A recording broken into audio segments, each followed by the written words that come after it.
Hello guys, so ayan na nga, lulutuin ko na yung bunga ng malunggay with munggo or balato. So ayan, pinakuluan ko na nga para lumambot yung munggo with yung buto-buto ng baboy. So ayan, ngayon igigisa ko na yung gulay. So ayan, naglagay ako ng sibuyas, bawang. Yung luya, inilagay ko na doon sa nilaga, sa pinakuluan kong baboy at saka munggo. Sinagay ko na doon, pinagsabay ko na yung buto-buto para malasa yung munggo. So ayan, magigisa po ako ng bawang, kamatis at sibuyas dyan. So ayan, yun nga yung kamatis. Pag brown na yung sibuyas at saka bawang, saka ko ilagay yung kamatis. Hinihintay ko muna siya na mag-amoy. Kasi pag mabango na yung amoy, masarap po ang luto. So ayan, lagay na natin ang kamatis. Mga 3 kamatis lang is enough. Ayan.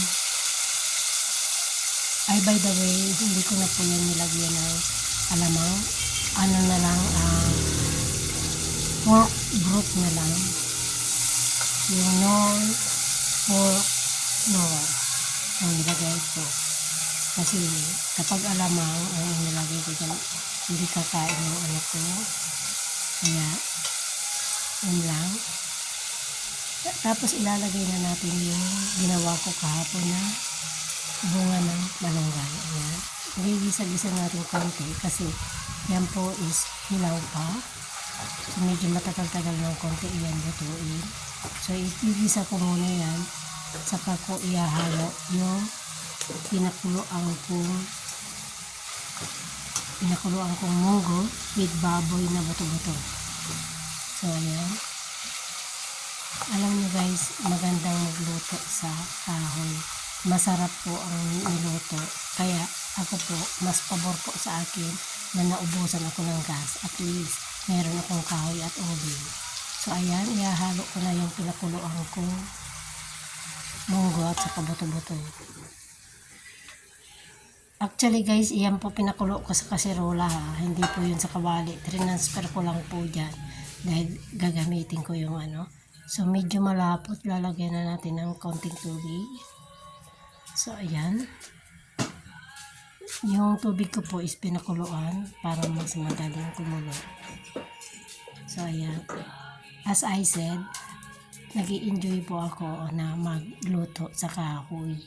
Kasi parang bumabalik sa akin yung kabataan ko noon doon sa Bicol na nangangahoy ako dahil yun din ang ginagamit kong panluto namin. So parang nag-i-enjoy ako at bumabalik ang aking kabataan. So kayo guys, dapat maging flexible din kayo. Ako flexible po ako kahit saan po ako pwede. Maggas, magdikuryente, magkahoy, mag-uli. Diba? Pero mas enjoy ako dito sa kahoy. Kaya lang, yung uling kasi madumi. Lagi ako nagkukuskus. Pero kaya dala-dalawa lang ang ginagamit ko, lutuan. Yan, at saka yung kaldero, at saka isang kawali. Yung mga hindi ko na nilulutuan yun. Yung mga bago, panggas lang yun. Ito pang kahoy. Alam mo guys, yung pinakuluan ko yun na tubig, masarap.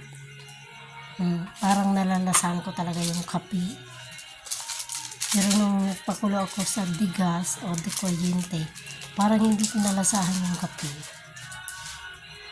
So ayan, nilalagyan ko na ng magic sarap para mas lalong masarap.